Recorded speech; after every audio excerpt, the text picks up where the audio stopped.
Во пресред на празникот Свети Трифун, чувар на лозијата и заштитник на лозарите, би сакал да истакнам неколку работи кои се од големо значење за нас во тиквешијата, воопшто за сите лозаропроизводители и земјоделци во Република Македонија.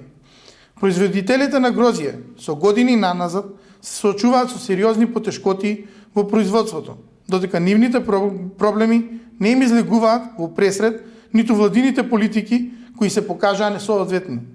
Имено сакам да истакнам дека поради лошите политики кои се водат од страна на СДСМ, само лани остана необрано грозје на повеќе стотици хектари лозов насад. Не само што не го наплатија својот труд лозарите, туку и за истите овие површени со необрано грозје не може да добијат субвенции за предадено грозје во винарските визби. Наместо регулиран откуп, имаме хаотичност во откупот на грозје.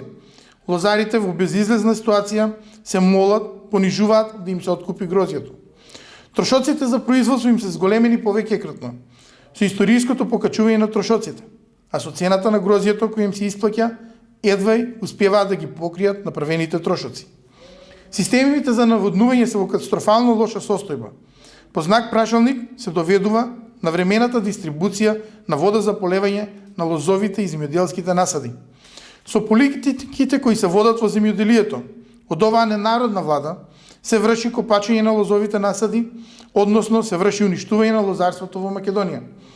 Затоа апелираме подхитно да се известат лозарите каква откупна година ги очекува, дали нивната мака и труд ќе бидат соодветно наградени со цена на грозјето со која ќе може да се радуваат, а не да тагуваат. На крај, да им посакаме берикетна, плодна година. Нека е за многу години Свети Трифун.